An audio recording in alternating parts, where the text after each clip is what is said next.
Hard to do. Hard, but possible. That's how good this one's going to be. Perfect today, better tomorrow. What's your feeling? What plays this weekend? Long ball. High to left. All right.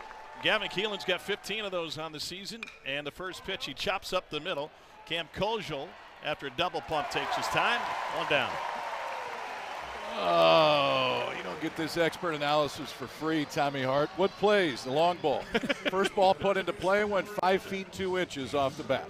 One pitch, one out to start.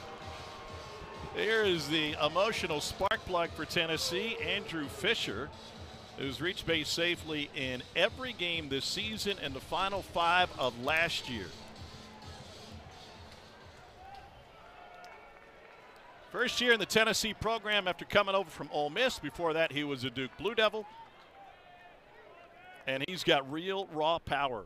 And he takes a curveball and hammers it straight up in the air to center field. Hey now. Justin Thomas Jr. has to track it to the cinders. 2 down. Not far enough left, Kyle. High to center wasn't the pregame approach. High to left. That ball had at least 20 feet of carry to it, but the wrong part of the park as root. How about that? 2 pitches, 2 outs. See it high and let it fly. I don't believe that's 7. I think it's a bit stronger than that. What do you think? It certainly looks like that based on the flags. The wind? Yeah. You said it was 7? No. Closer to 17. Two right clubs? Now, blowing out oh, yeah. Here's Hunter Ensley, senior from Huntington, Tennessee. His 10 home runs and 62 driven in. This is a power Tennessee lineup. 3rd in the country, 128 home runs. They score better than 8 runs a game.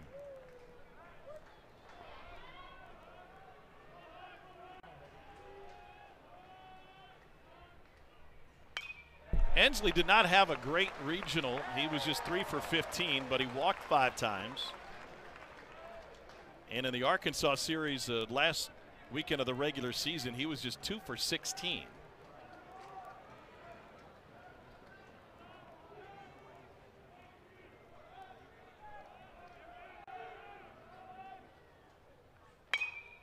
Eerie how quiet it was before that pitch. Who's got the advantage second matchup between the two, pitcher or hitter? I think it's pitcher that didn't throw great because you go back, you look at your approach. It's interesting too. Root has thrown 4 strikes so far in this first inning. Tennessee has swung at every one of them. And a curveball drops in for strike 3 looking. An efficient 6-pitch to close the regular season. Arkansas won the series. In fact, Tennessee hasn't won a 3-game series here since 2001. Charles Davalon in the leadoff spot for Arkansas, sophomore from Montreal, Quebec, Canada. He had 6 hits against Tennessee earlier this season, including a pair of doubles.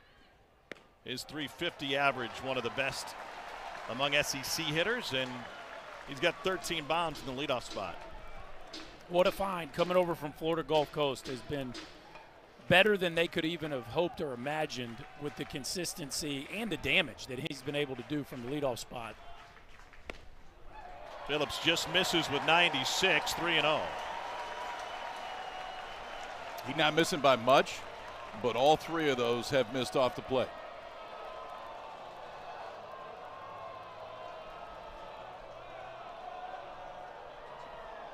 Rick Allen has the plate tonight.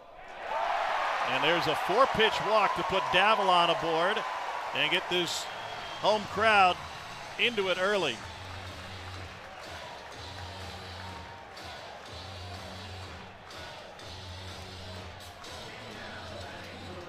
And it brings Vahiva Aloy to the plate. What a season Aloy is having. 2nd year in the Arkansas program. Kylie McDaniel has him as a top 15 prospect in this summer's draft. 7th in the SEC, an average 5th in home runs, 8th in RBI. And Phillips finds a strike with a breaking ball, his first of the day.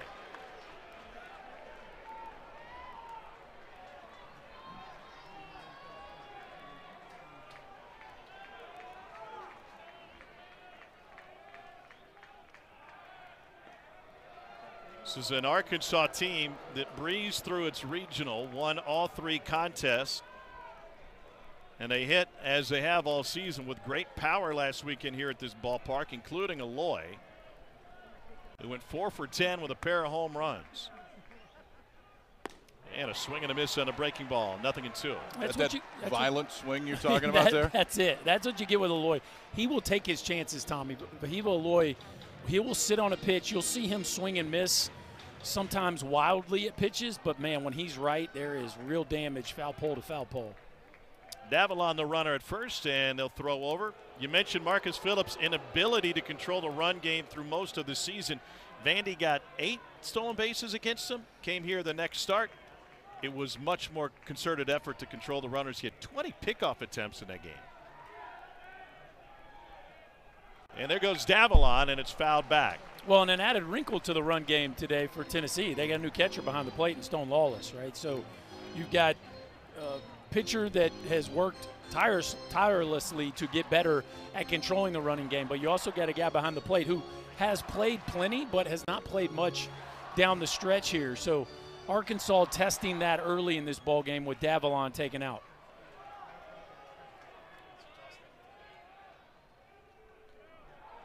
And there's another throw.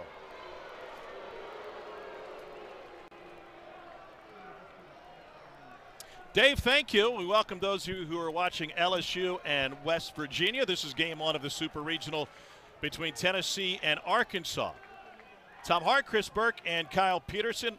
Tennessee went quietly in the first, and Vahiva Aloy sends a fly ball to right field for Reese Chapman.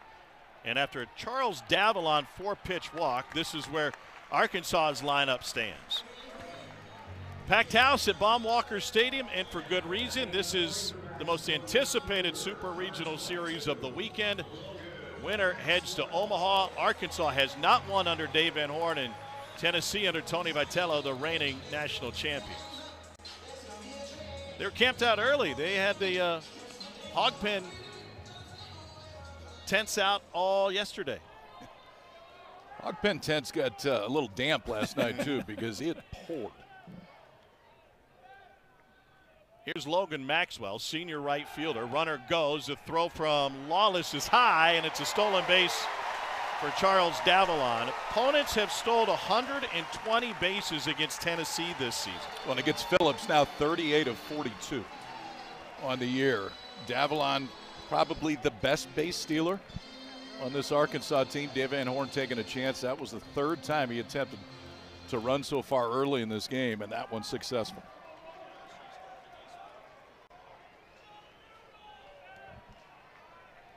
So the runner in scoring position, the 1-0. And for those of you watching on ESPNU, if you want to stick with Tennessee, Arkansas, flip over to ESPN. Those of you who are watching LSU, West Virginia, want to stick with that. That game will now be airing on ESPNU. LSU in control 16-7 late in that one. 2-0 to Maxwell. And he slices it off the leather of Keelan. Has no play. Hogs have 2 aboard with 1 out. But Logan Maxwell staying red hot. 4 for 12 last weekend with a couple homers and 4 lead runner not advancing. So here's the red hot rider Helfrich, OPS over 1,000 now. And he pops this one out of play to the right side. What's the difference for Ryder Helfrich late in the season versus what we saw early? I think it's just the evolution of a kid who's got a chance to be a big leaguer for a very long time. And as he's gotten more comfortable and as the game has slowed down for him both behind the plate and up to bat, he's literally become one of the best catchers in all of America, and he's doing it on both sides of the ball. Sophomore from Discovery Bay, California, the East Bay. Grew up an Oakland A's fan. Swing and a miss at the changeup, and that takes it to 0-2. His OPS in May, 1357. I mean, you're talking about a guy that not only steals you a bunch of pitches and controls the run game behind the plate, but has done real damage over the last month. And he is a fantastic defensive catcher, the best framing catcher in the SEC. 1 ball and 2 strikes now to Helfrich. Went 6 for 11 with 3 home runs in the regional. What a jump. He barely played last year. Hit a .179, only got 84 at bats in 26 starts. Sharply hit to short. Keelan shuffles it to Curley on to first, and a 6-4-3 double play gets Tennessee out of any trouble, real or perceived. Dave Van Horn is protege and two of the most competitive guys you'll find in the game. And the first pitch in for a strike to Dalton Bargo. Just an added storyline, the fact that some history here, teacher versus student. A lot of respect between those two guys. I know there's the dust up back in 21, but there is a lot of shared respect between those two men. 0-2 from Root to Bargo. Bargo did not have a great regional, just 1 for 16, and he struck out 5 times. It was really Berkey an up and down season for Tennessee overall. I mean, they were the last undefeated team in the country at 20-0. They got into the toughest league in America, and they really had some struggles. Well, and they started 9-1, and then it was some tough sledding from there, including losing 6 of their last 7 series and 4 straight at home. But through that, you could still see the talent was evident, that if the team could really find their groove, they definitely had another Omaha run in them. Of course, they've drawn a very tough matchup here in the Super, but the talent is undeniable on the roster, as with Arkansas, and that's why we're so excited about getting this series going, because it's two of the most talented rosters in college baseball. It is. Offensively on the mound, the one difference, and it is a significant difference, is how Arkansas has defended this year as opposed to Tennessee. Bargo looks at strike 3. Second K for Root, 1 down. I talked about Bargo's weekend last weekend in the regionals, and really 3, 4, 5 in that lineup did not have a big weekend. It was others in Tennessee's lineup that did. This one caught enough of the plate right here. Elevated 95 on the outside part of the plate. Zach Root has now struck out back-to-back hitters. There's some real power pitching on both of these staffs. In fact, 40% of the pitches that have been thrown this season at 98 miles per hour or harder in college baseball have come from these two staffs, 40%. Here's Curley, sophomore California native. He homered and drove in 7 in the Tennessee Regional in Knoxville. They had to work a little bit to win that 7th game. Oh, yeah. Yeah, I mean, it got interesting. 7-run fourth ended up changing things for Tennessee, but Wade gave them all they wanted. I want you to say the stat again that you just said, because it is a crazy stat. 40% of pitches thrown at 98 or harder in all of college baseball are between these two stats this year.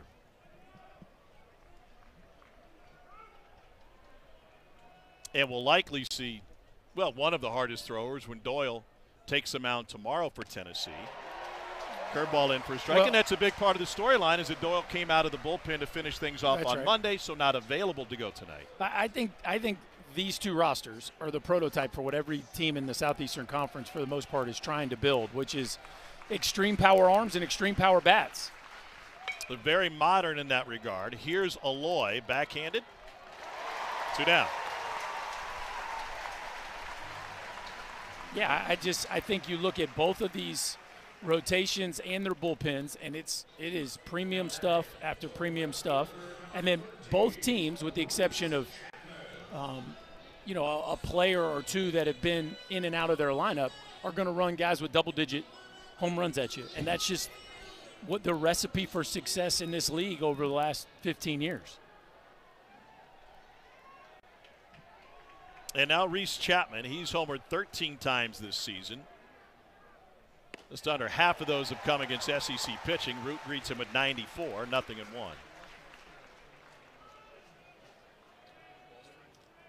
Junior out of Grandview High School in Parker, Colorado. He opened this season with a 15-game hit streak. 0-2. If they're worried about Zach Root being aggressive today, they don't have to worry about it anymore. How about 14 of his first 17 pitches for strikes? Now, he's forced Tennessee to expand the zone a little bit, particularly on that pitch, but control of the fastball in particular has been outstanding early.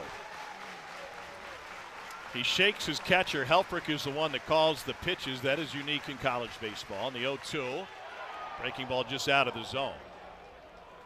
So if you want to add some weight to what Ryder Helfrich has accomplished this season, considering he's one of the best pitch framers in the game and he's responsible for calling the pitches.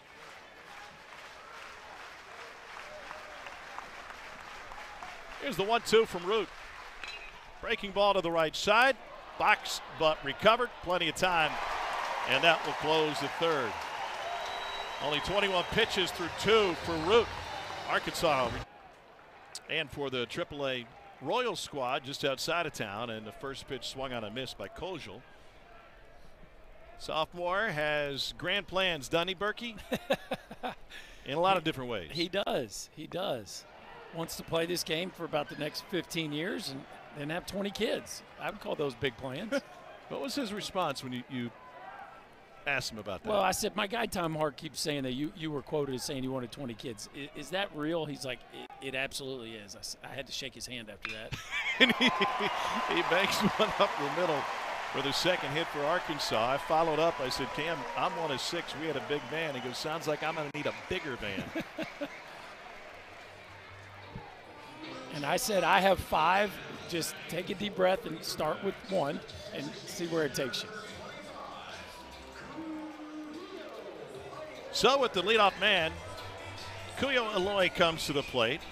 As of now, the second of the Eloy brothers. He's the younger one. .335 average with 13 home runs. And he's driven in 69. Hogs need to get Kuyo going. Has not been a great stretch. Didn't drive in a run last weekend in the regional. OPS over the last month of the season dipped to 734. Just hasn't been impacting the game from a power standpoint. Just 4 extra base hits in the month of May. Well, his mom is in the building, and she arrived just in the nick of time. It was about a 20-hour trip, I'm told, from Hawaii. Got diverted because of the storms to Kansas City, made the drive down, left at 8 a.m. in Hawaii, got here at 4 a.m. Yeah, 20 hours is not a trip around the block, that's for sure. That's a lot of airline pretzels. 0-2. Miss blown away. His parents gave him the middle name, Kamakama Vahida Makaliva. And that's right, his brother's name, Vahiva, is right smack dab in the middle of the. So I asked him about it today, and he said they wanted to build the bond between myself and my brother and take it to another level. So just an add-on by putting the name in there. And he sends a breaking ball up the third base line, and that's picked up at 80 feet, and that's a fair ball. You can't pick that one up. You can't. Yeah, it's why? Not been a game ball. Right. I mean, at this point, I don't know whether it's going to go foul. It could hit the cut and ultimately go foul, but if you're Manny Marin right now, you're not going to throw him out. And the guy's scoot down the line, and Kojal's going to get to third base, but I thought that was a mental mistake there by Manny Marin to pick that one up. And so here's Brent Iredale with 2 on and nobody out. Kyle mentioned this earlier, the difference in fielding. Arkansas comes in second best in the country. Tennessee's 150th. And not all fielding mistakes show up in the box score. Baker's dozen home runs for Iredale and a breaking ball over the outer third for a strike. Both these guys look to be comfortable with their breaking ball here earlier in the ball game. Root and Phillips both breaking ball and changeup we've seen so far from Phillips. Looks to be pretty comfortable with the off-speed stuff. Another changeup. Interesting. You talk about the cat and mouse, Tommy, of facing a team for the second time in 3 weeks. Marcus Phillips comes into this game just throwing 2.5% changeups to right-handed hitters. We've seen a couple to Ryder Helfrich and now one to Brent Iredale. 2-1.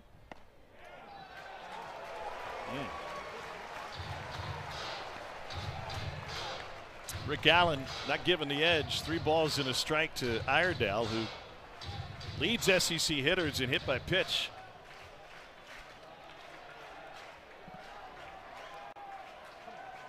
Big opportunity for the Hogs here in the second. And he waves right through 95. 3 straight off-speed pitches and then grabs a four-seamer and throws it past Iredale. Probably repeat another that one pitch? here. Yeah, probably another one here, I would think. Kojal at second, Aloy at first. The payoff. Got him looking. Iredale had to be looking for something else to take that one, too. I mean, 3-1, he swings through 95. And Phillips comes back, grabs the same thing on the outside third of the plate up in the zone. And Iredale, those hands really never even moved. But big strikeout right there for Phillips. 2 on, nobody out. You're a ground ball away from getting out of it. Tennessee turned a double play to end the first inning. Here's Reese Robinette.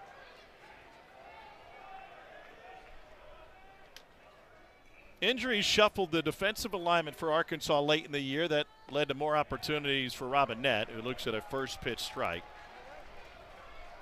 Sophomore out of Kennett, Missouri. Came to Arkansas camps as a kid. And it was an easy move when Arkansas offered for him to end up in Fayetteville.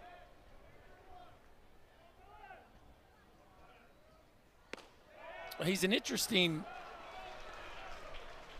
prospect because he shows you the frame of, I kind of always think Heston Kjerstad when I see him. He gives you that look, the height of a big, tall, rangy left-handed slugger. The power hasn't come, but the quality of at bat. What we got here? We got a warning. We're in the second. That didn't take long. No, Tony Vitello didn't. I would tell you, too, I think Rick Allen's strike zone so far has been really good. And the misses are not by much on either side, but they have been smaller misses. What makes a good zone? Because everyone's going to be imperfect. Call strikes to start. That's the biggest thing that any pitcher wants. And a 1-1. This is low. And then that shadow zone that is maybe a ball off on each side, then sometimes you can expect to get that. But my biggest thing is when it is a strike, it is called a strike. So 2-1 to Robinette, who can do some damage. Playing time came late in the year. And now 3-1 as Phillips misses with the fastball. And another quality at bat here from Robinette, who we saw Iredale get ahead in the count and not be able to capitalize. This is now back-to-back hitters, 3-1 count. At some point, you feel like one of these Arkansas hitters is going to cash in.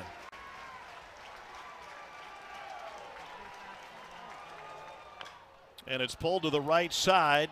Fisher's got it right on top of the bag. 2 down. Well, that was uncomfortable. That is one of those as a fielder where you are kind of panicked to get that ball before it gets to the base, because if it hits the base, it could bounce anywhere. And little Thomas Jr. And a breaking ball is waved at. 0-1.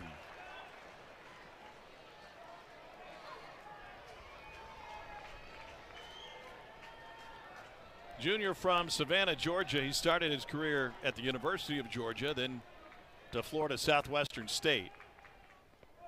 And that one kicks off Wallace. Here he comes to the plate. And a beautiful slide by Kojal. Arkansas strikes first on a pitch in the dirt with the second-string catcher in the game for Tennessee. What a jump. And that's taking a chance right there, too, because Kojal's not waiting to see if that ball gets away. I mean, this is like reading it on first and second base. We read dirt ball and go. He read dirt ball, had a great secondary to start, Berkey, and then was off and running. Feels like every run's really going to matter today, and Kojal kind of stole one there.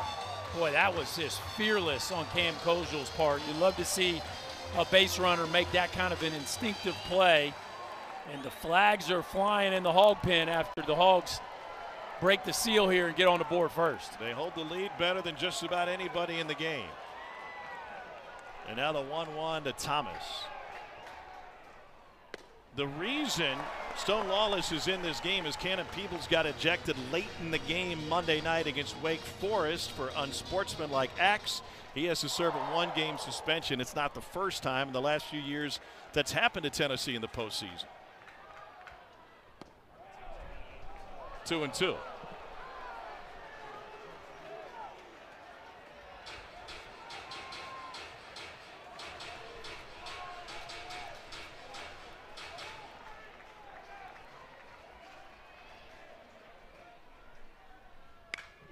Pulled foul.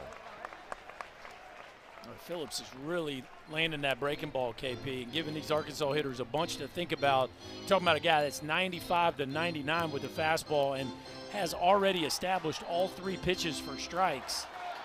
He's really doing a nice job of changing speeds. He came into this throwing about 57% fastballs over the course of the season. It feels like he's thrown about the same number of sliders and fastballs today. Seamer up 3-2.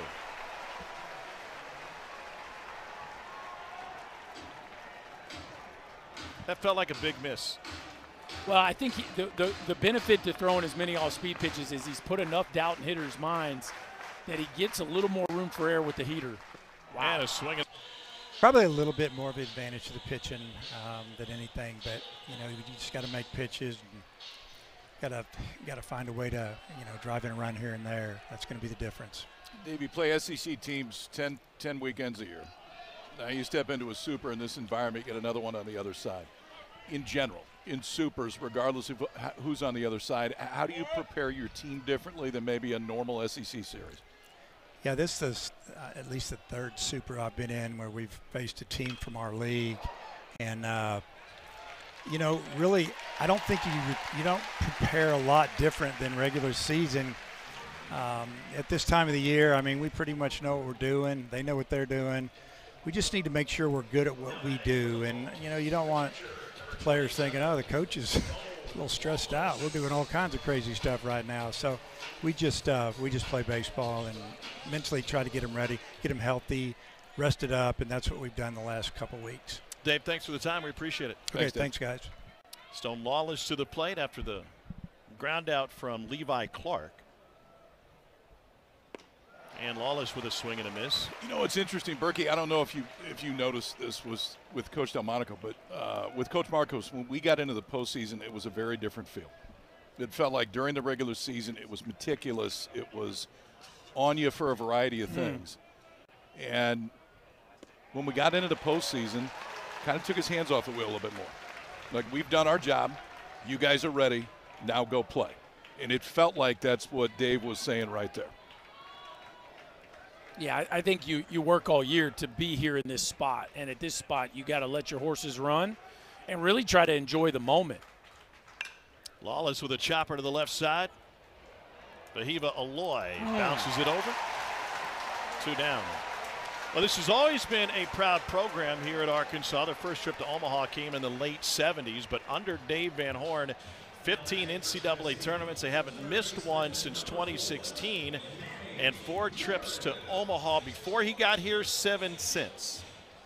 Yeah, they've really established themselves as one of the premier programs in all of college baseball. And it almost feels like a drought that they haven't been to Omaha since 22, which is a compliment for just how consistently Dave Van Horn has taken this program to the College World Series. Of course, we all know that their time to be the last team standing is coming at some point. And I think a lot of people feel like this is as complete of a team as he's had. Manny Marin's got 3 home runs on the season, big one on Monday night. And he fouls another one off. But when you talk complete, break that down for the viewers. Well, I think you love their starting pitching. Gage Wood and Zach Reuter, both going to be first-round picks, top 50 picks for sure. And then we talked about the power arms they bring in out of the bullpen. And then offensively, they don't have to get offense from just a couple places in their lineup. There's power up and down the order. The Caboose gang, the 7, 8, 9 guy in the orders, have been great for them all year long. And then they're literally #1 in the country in fielding percentage. So, KP, I'm not sure how you check more boxes than that. And you also have one of the best receiving catchers in the country, which doesn't show up in fielding percentage. It does in a lot of other places. Yeah, so I feel like that's complete. Tommy, you agree? Yeah, I don't know what you could add to that. I mean, they're maybe not the most aggressive from a base stealing standpoint, but they don't need to be because they do hit the ball at the ballpark at such a high level. Well, I think the one thing I would add to that is being a complete program starts with being a complete coaching staff. And 2 of the best assistant coaches among them. Maxwell in the corner, reaches up to haul in the 3rd out. Zach Root is perfect through 3. Practice, we'd be out in the field, and I'd get some swings in, I'd get some throws in. I learned the game just playing catch with my dad on professional ballparks. Pretty awesome. And then back to South Dakota. I don't feel like you hear a lot of pro ball guys spend their winters in South Dakota, but what a unique experience that was, I'm sure, growing up playing baseball in that part of the country. Well, he was very lightly recruited as Charles Davalon sends a line drive into right field. The only offers he had coming out of high school were to Kansas and Iowa Western. Then a few weeks after he committed to junior college at Iowa Western, the entire staff left for Western Kentucky. Stuck with his commitment to go JUCO route. A week into that career, Tennessee called. He made a visit. He bought gear on his first visit, turned to his mom, and he said, I think Knoxville's the place. And now he's got to deal with Vahiba Aloy. Leadoff man has reached all 3 innings against Phillips today.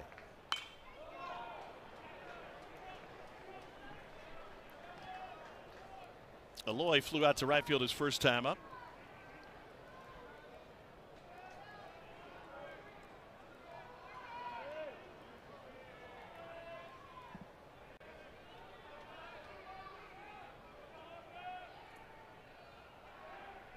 Davalon picked up a bag in the first inning. He walked on 4 pitches in the frame, and then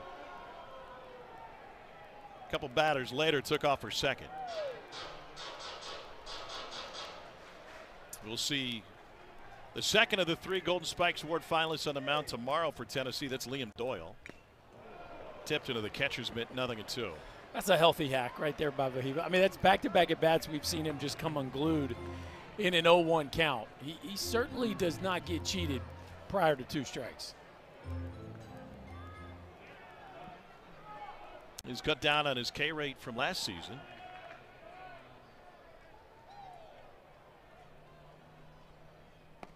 And he chases the breaking ball. 3rd strikeout for Phillips. Yeah, 2 in a row right there. And the pitch before was one that Aloy could do damage on, not this one. This is a good job of Marcus Phillips. Expand the zone when you get to 2-strike count. Know that Aloy is usually going to be aggressive when it at least looks like a strike out of his hand. That one had really good down to it. 3rd strikeout of the game for Phillips. So here's Logan Maxwell. He's already been to Omaha with TCU a couple of years ago, and he had a great series against Tennessee earlier this year. Finally healthy. In fact, that Tennessee series that closed the regular season was the first time he started all 3 games in a weekend since early April against Georgia.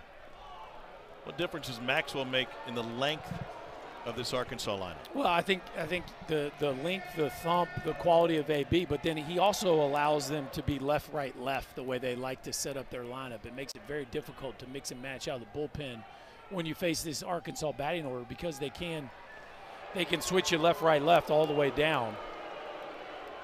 And so him getting back and getting healthy has certainly been a catalyst for this team down the stretch. And another one of these great portal pickups that DVH made over the offseason. Number 1 portal class in the country for Arkansas. What do we got, 4 throws over to first so far? Yeah, I think the bigger thing, too, that Phillips has done a better job of is just variant looks. So, I mean, pickoffs are one thing, but it's just to vary looks. So from a base runner, I mean, Chris, you stole 50-some in 1 year. If the guy's doing the same thing over and over again, you got a much better chance to get a good jump. Yeah, I think it's when he picks, and more so than how many times he picks. But I think on top of that, what's been impressive about Marcus Phillips here down the stretch is as much attention as he paid to the base runners, he's still throwing a ton of strikes.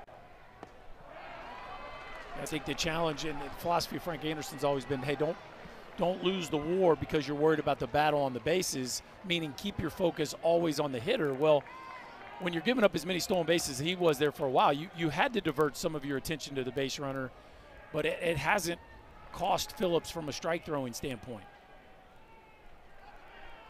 Another toss over to keep Davalon close. I think another aspect of Cannon Peebles not being available today for Tennessee is Phillips hasn't thrown to Stone Lawless much during game action. Tennessee shifts the middle of the infield. Big deal or not a big deal? Well, it matters.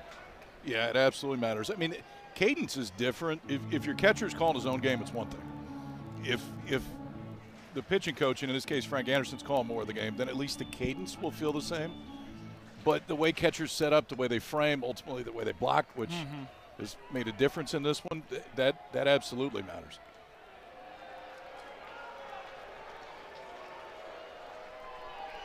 What's Charles Davalon thinking from a base runner perspective after, well, we got 5 throws over right now? To me, I don't like the count. I'm not stealing 0-2. It's too easy of a, even if it's not a pure pitch out, it's more of a fastball out and away opportunity count. So if he's not likely to run 0-2, then why is Phillips throwing over so often 0-2? Well, it's a good question. Usually when you get that many picks, it's because they want to throw a breaking ball. And it's smoked up the middle. That was a changeup. Davalon ends up at second base, and there's 2 on with 1 out. So a lot of times, Tommy, when you see a pitcher pay that much attention to a base runner, it's because he's wanting to bounce an off-speed pitch, not the breaking ball there, but the changeup. But he hangs this changeup, and Maxwell, boy, that is 2 rockets. Tommy, you said it. He was locked in against Tennessee the first time. Already 2 barrels in this game, coming off a hot regional. Logan Maxwell is really doing a nice job right there in the heart of this Razorback lineup.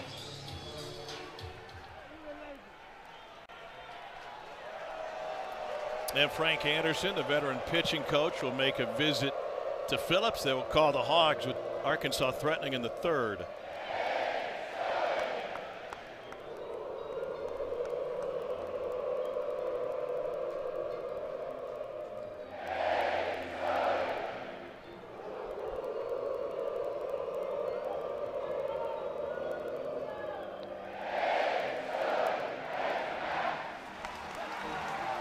What's the potato sign? Oh, am I missing something there? What we yeah, got it's a there? guy holding a giant potato. Yeah. It's a tater. He What's wants a tater. confusing Okay, about there that? we go. He set a All right. school record in taters this year. We got there. See, I needed some help there. Yeah. I'm not that smart, as you well know. Have you seen the potato sign? Dude, before? they got everything here. That's, I mean, I'm in and on every that. year they come up with a few new ones too.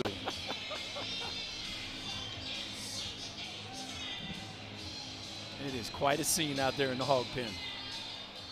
Helfrich bounced into a double play his last time up. He was the regional MVP, homered 3 times. A breaking ball misses low and away.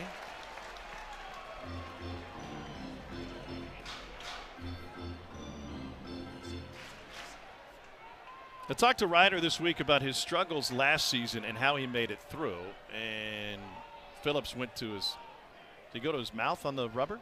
Is that what that was? No, they would have balked him if he did that. But well, Rick Allen went halfway to the mound to shout something at him. Helfrich said this season's success can be traced back to his summer in the Cape. He hit .261 and led the Cape Cod League with 11 home runs. He said, I finally got a chance to play, and I played every day, and it didn't matter if I went 0 for 4, if I struck out 3 times. I knew I'd be in the lineup, and it really took a lot of pressure off him. well, even though he was not the everyday starter last year, there was still plenty of buzz. When you talk to this Arkansas coaching staff, it was, hey, he's got a chance to really be the next one. Back half of this season has shown you why. It was a very frustrating season for Helfrich in many ways last year. Unable to live up to that promise, and in for a strike, 3-1. Well, I think you got to give the coaching staff a bunch of credit too, Tommy, that even though he struggled as a freshman, they did not go out and recruit over him in the portal. They made a bunch of portal acquisitions, but they still trusted him to be the guy. 2 on in front of him, the 3-1. Almost hit him. In fact, it did, and they will pull on their beer hats because the bases are loaded with 1 out.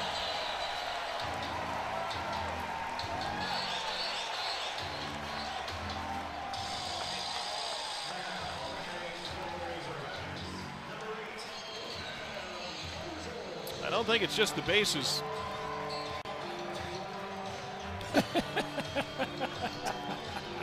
I would suspect not.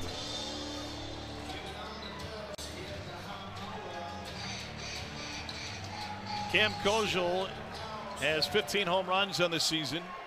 He singled and scored Arkansas's lone run in the second, and a huge opportunity for the Hogs here in the third.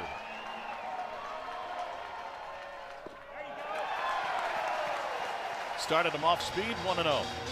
The misses for Phillips until the last few hitters have been very small today. Those misses have been a little bit bigger in this inning.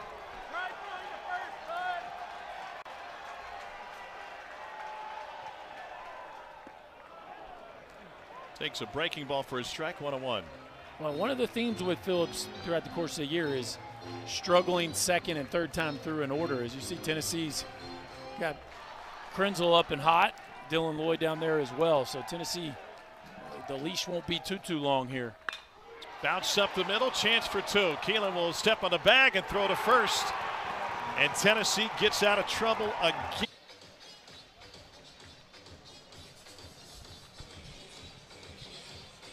Keelan 0 for 1 with a ground out to second. And he stands in from the left side. And down in the Tennessee dugout, Tony Vitello kind enough to put a headset on for us. And the first pitch breaking ball in for a strike. Tony, thanks for joining us. What are you seeing from Marcus Phillips through the first 3 innings? A couple two-strike mistakes, a couple pitch-out mistakes, too. I don't know if you guys can see that from the camera angle, but a couple pitch-outs that were mislocated and then a couple two-strike pitches that were located. But, you know, if you could remove those, which you're not allowed to, it certainly would be a lot juicier of a day. But no matter who's on the mound for us, you know, against this lineup, there'll be damage at some point of some kind, and he's been able to limit that a little bit despite those mistakes. Tony, now second time going through the order. What are the conversations you guys are having about making adjustments with Root? There haven't been many as it relates to the coaching staff. I mean, you know, somebody mentioned it yesterday, it's baseball, every day's new, and the plan isn't much different than it was the first time, and we had as much success, you know, as anybody can against a guy like this. But today, you know, Gav's a little out front, and then Fish just misses one, and then since then it really hasn't been good. So you'd like to think second time through the conversations that they are having, because the players have been talking. I don't see anything crazy. I mean, we've had about 4 or 5 guys out front, but also he's gotten in on a couple guys too. So he's good for a reason. He likes to compete. So you better like to compete when you get in the box as well. Tony, thanks for the time. We appreciate it. Yeah, you bet. Sorry for the delay. Have a small bladder. He never fails to deliver. No. Fair enough. Fair enough. Gavin Keelan only saw 1 pitch his first time up, and now the 2-2 is banged up the middle. Kojal backhands. And 1 down. Zach Root has retired all 10 batters he's faced. This is a huge change from the first time he faced Tennessee. Yeah, you can't be much better than Root's been now 10 hitters into this game. The other thing is he's getting a bunch of ground balls. You know, for a guy that likes to elevate fastball and to break a ball behind it, we haven't seen as many changeups today, but the changeup can really be plus. But his first time through the order, he had 5 ground ball outs, a couple strikeouts, and 2 fly ball outs. Then a rollover right there from Keelan. The real damage that Tennessee did against Root a few weeks ago came in second trip through the order in the battle of the bottom half of the lineup, and a first pitch curveball in for a strike to Andrew Fisher, 0-1. 24 home runs on the season for Fisher.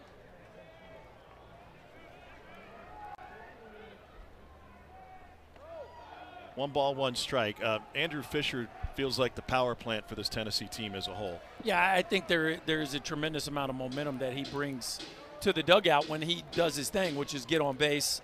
It leads the conference in walks, leads the conference in OPS. Literally has had one of the best seasons in all of college baseball, and I think this feels like, you know, kind of one of those catalyst at bats as he's looking into his dugout right now and drawing the ire of the crowd, because I think he knows that.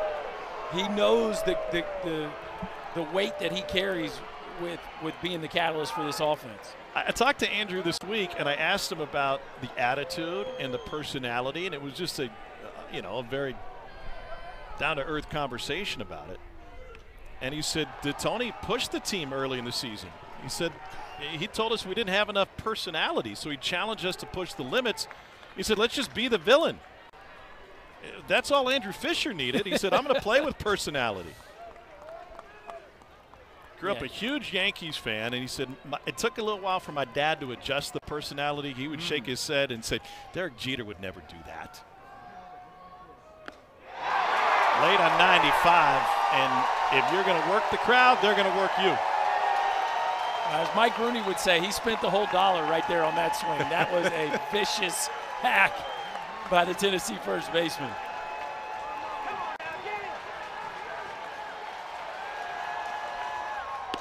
He doesn't get cheated. Being behind in the count, what a incredible sequence of pitches right there by Root. And after 98, he starts Ensley off with the breaking ball.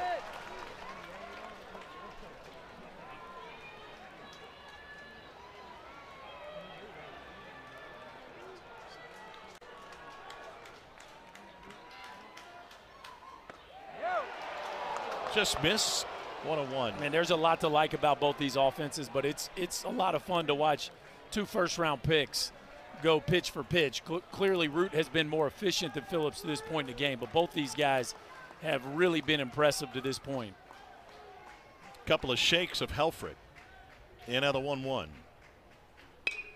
Oh, so we know Tennessee's got its ace, Liam Doyle, going tomorrow, and we also know that 79% of Game 1 winners win the Super. But my question, a little bit more detail for this Super, who was Game 1 most important to for the breakdown tonight? I mean, I still think it's Arkansas because it's Doyle tomorrow. But Gage Wood is pretty good on their side, too, tomorrow. And so Zach Root trying to get him there. And a fly ball deep right field. Maxwell to the fence. Got it. And Zach Root remains perfect through 4. Kuyo Aloy sends a chopper to the right side. Fisher's got it on the first pitch. And there's one down.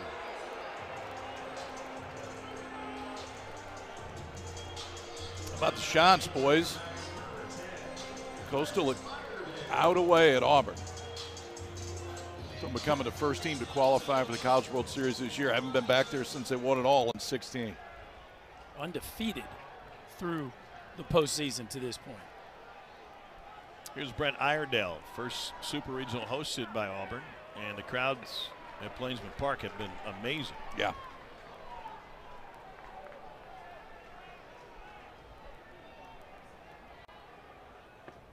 And a breaking ball low and away from the junior from Sydney, New South Wales, Australia. First Australian baseball player in school history. So they had to add a flag to that. What was the flag count out in the hog pen that you had pregame? Like the number of flags? Oh, the different flags. Oh, there they are right there. Yeah. You had Canada, Hawaii, and Australia.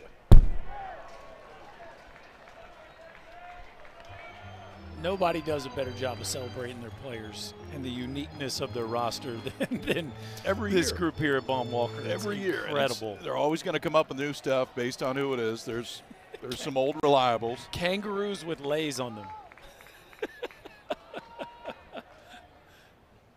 Iredale smokes this one to left field. One out single for the 7-hole hitter.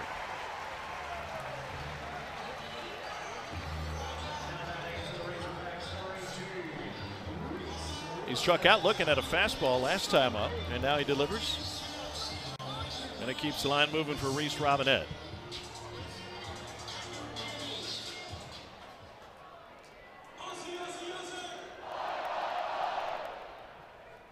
Robinette is from the Missouri Boot Heel, Kennett, Missouri, but his dad is from just across the state line of Pocahontas, Arkansas.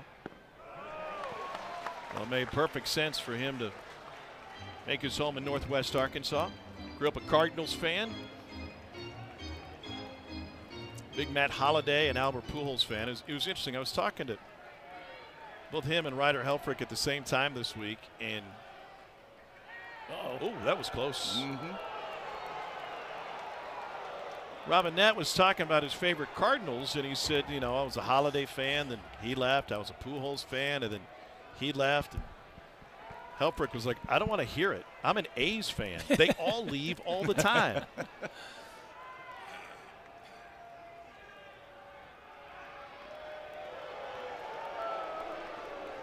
What do you see from Iredale's lead? Well, he clearly was making a move, and 7 for 8. The big third baseman's kind of sneaky over there. 7 for 8 on the season, stealing bases. So I think that got Tennessee's attention, the way he flinched on the pick move from Phillips. Hold foul, 1-1.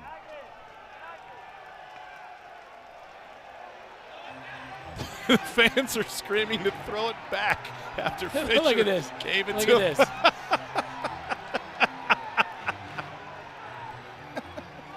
Oh, wow. There it He is. did. We don't want your gifts. This is outstanding. I have long contended that the best way to get a crowd on your side is to give them a baseball, but apparently not here, not today.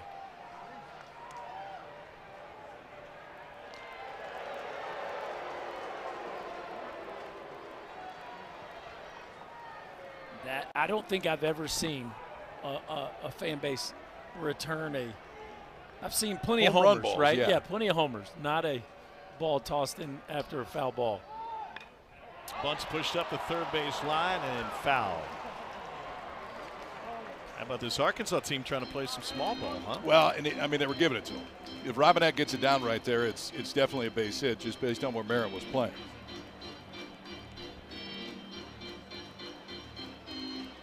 Well, I mean, you already have one if you're Arkansas. It certainly has the feel of a game that might only take 3 or 4 to win. So I think every opportunity you have to advance 90 feet and move a runner into scoring position, especially if you know you can get a knockout of it, feels like a little bit higher percentage play than maybe most days where these teams are thinking about scoring double digits. The last time these two starting pitchers went head-to-head, game 1 of the series a few weeks ago, there were 17 runs and 30 hits combined in the game. Mm-hmm. Tennessee won it 10-7. It was a game decided generally by the bullpens. Neither starting pitcher lasted long. 95 past Robinette. 4th K for Phillips. It is easy velocity for him. And we've seen him higher this year. I mean, we've seen him up 98, 99. So the fastball hasn't ticked up quite as much. But just grab that. And a little bit of cut spin on it, too. I mean, it just stayed on the outside corner and didn't go anywhere. Once again, the home plate umpire, Rick Allen, is motioning to Marcus Phillips with his hand in front of his mouth. Yeah, he's definitely, and he called it ball 1, so I guess he's He called one there. yeah. He had warned him in the previous inning. Runner on the move, breaking ball, and the throw is high at second base. And a swipe for Iredell, his 8th and 9 attempts this year.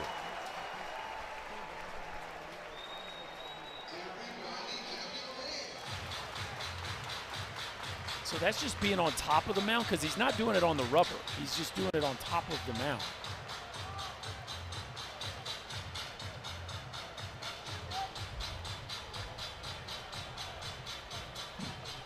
But you're right, Tommy. He's called him on that twice, and the first time looked like he warned him, and then that last time he called it a ball. Here's the 1-1. Pulled to the left side. Keelan's got it. And a beautiful dig by Fisher over at first. And that's what they've built their reputation on this year. Now 23 straight wins. They are 52-11, KP. They had line drive double plays to get out of the 9th and the 10th inning last night to win game 1 6-5 in what was, I mean, it was early into the morning, but an awesome baseball game. I think they ended up at Little Italy after the game. They're open late. Quick turn today. Yeah, fair. Ball in his strike to Dalton Bargo, who was 0 for 1. Struck out looking his first time up, and now just 1 for his last 17.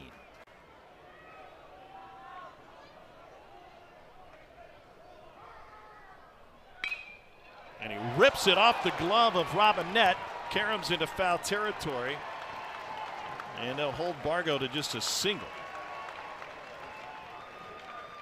That ball had some funky spin. I don't know if it was knuckling or just hooking that bad, KP, but you could tell Robinette kind of got handcuffed by a ball that was hit 104 miles an hour. I think he just top spun it, KP. Man, he almost looked late with his glove there, didn't he? Yeah, he flipped it. It got up there late and just off. And for, Arkansas's got 6 hits in the game. They've left some guys on base. Tennessee's turned a few double plays. Doesn't necessarily feel like a 1-0 game because Arkansas has been the only offense up to this point, but yet first base runner of the game in the 5th inning for Tennessee, and it's still only 1-0. And it comes on the first error of the season charge to Reese Robinette, and first pitch strike to Dean Curley. I guess you got to go E3 there. That ball is scorched, but I guess just strictly from the fact that he did not have to really move to make the play.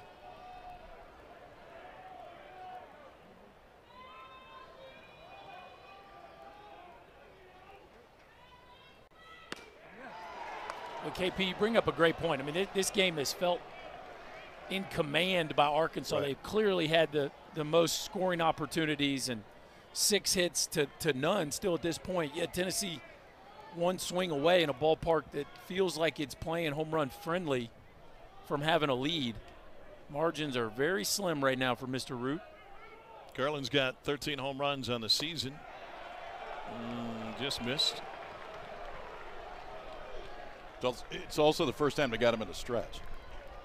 And now see if stuff changes at all for Root.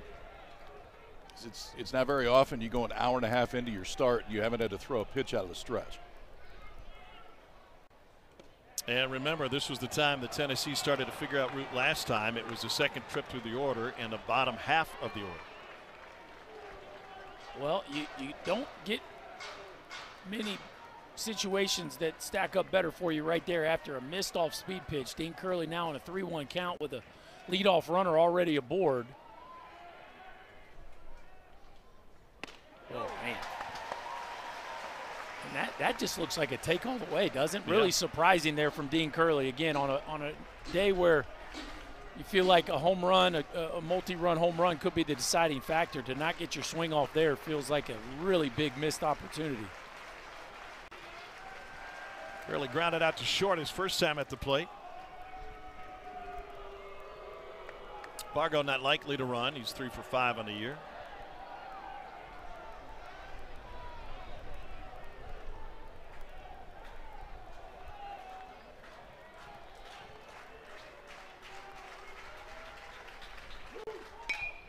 Sent into the jet stream in left center field. Davalon and Thomas both back at the fence. It is gone!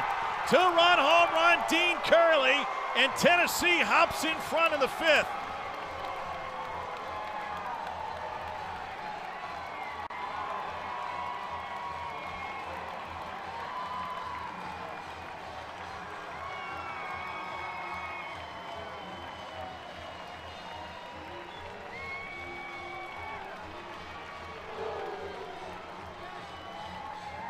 Who needs a 3-1 heater when you can sit on a 3-2 breaking ball?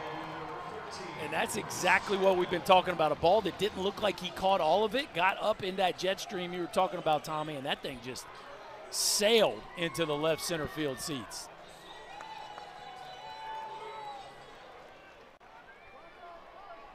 It brings Reese Chapman up. It came off the bat at a 33-degree angle.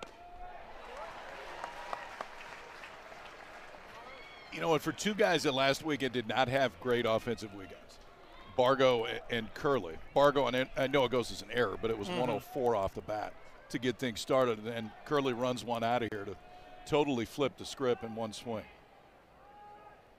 This is the 7th home run allowed by Root this season. Now 1-1 to Chapman. It's interesting, just showing right there. Forced Arkansas to play more straight up. They were in a full shift, had pulled the third baseman to the second base side, now playing almost straight up.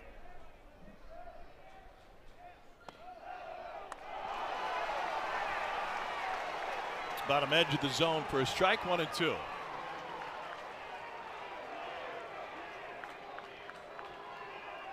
Tony Vitello loves it. He's working them even when he's not directly working them. Good take there by Reese Chapman. One of the things you've got to be able to do when you face a guy like Root who's running it up there 95, 97 miles an hour, you got to be able to put on the brakes late. That's a breaking ball there that Chapman almost offered at, but was able to hold off just at the last second.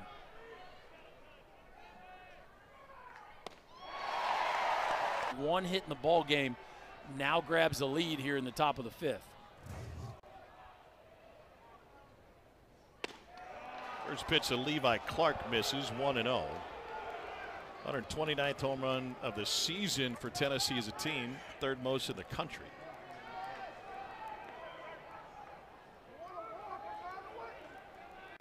Clark sent one back up the middle for a ground out his first time up. And does it again, right back at Root. 2 down. Just hard to believe either one of these pitchers can get through these lineups 2 or 3 times without somebody getting one airborne to the left side of the field today. We've seen a couple balls caught close to the wall and right, one to deep center, but that's really the first ball that either team has gotten airborne to left, and you can see how much opportunity there is to do damage.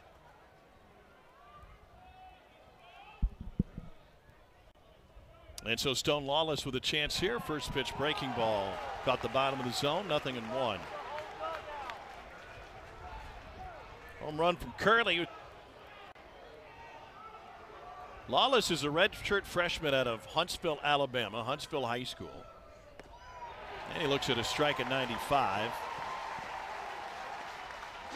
He was a top 5 recruit in the state of Alabama coming out of high school, also their starting quarterback. 6'2", 219.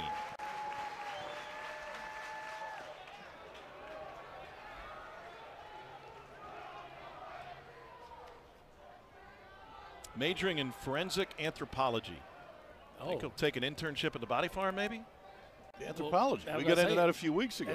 That's KP's major. Yeah. Big anthropology guy. Yeah. Strike 3 called. He's punched out on one that was out of the zone, and Tony Vitalo hands on hips after that one. Root made a mistake on a leave the catch. That did not happen there with Gavin Keelan. Off the face mask of Lawless on a pitch in the dirt, 2-0. We think, by the way, we figured out what Rick Allen, the home plate umpire, was signaling to Marcus Phillips, and that it was that he wasn't engaging the hitter. Just an odd way to signal that to Phillips. Yeah, it was starting before the hitter engaged him. So ultimately, on the mound with the pitch clock, you got to wait until the hitter can get in there as late as 8 seconds to go on the pitch clock, but the hitter has to engage, so look towards the pitcher. If the pitcher starts a movement towards home plate, then ultimately they can call a ball. He had done it twice. The first they warned him, the second called a ball, and now Maxwell works a 2-out walk here in the 5th. It's the second 4-pitch walk of the game issued by Phillips, and it brings the red-hot Ryder Helfrich to the plate. And still no 1-2-3 frames by Phillips.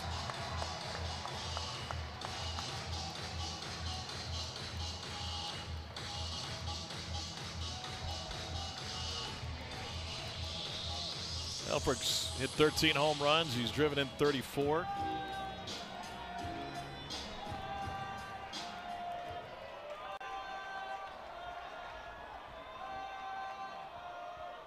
And he tattoos this one to left field. Bargo deep in the corner at the fence, and it's gone! It just sneaks over for Helfrich. A 2-out, 2-run home run, and the Hogs are back in front.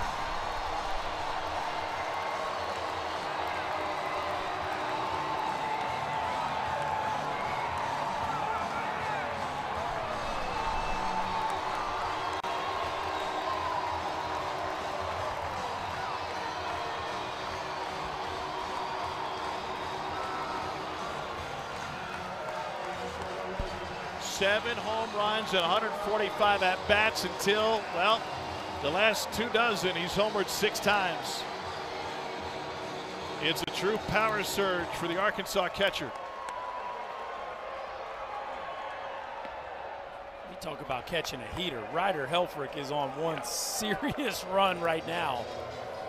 That wasn't the farthest home run of his career, but plenty to give the Hogs the lead back. Back-to-back changeups to Cam Kojal, 0-2. You don't see a lot of home runs leave the bat at 84 miles an hour. that happened right there for Helfrich. Just hit it in the right spot on the right day.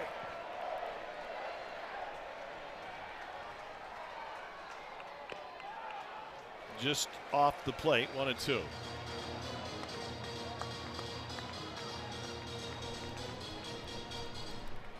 I think it surprised Bargo too. He thought he had a play on it. Well, you could tell that it wasn't a great sound. You could tell he caught it towards the end of the bat. It had that kind of hollow sound to it. And Bargo clearly had a beat on it. It's just, again, it is the type of day where if you can just get the ball airborne with some sort of steam behind it, clearly you got a chance to run one out of here. Kojal caught looking, but first, Ryder Helfrich. Well, 2 outs, nobody on.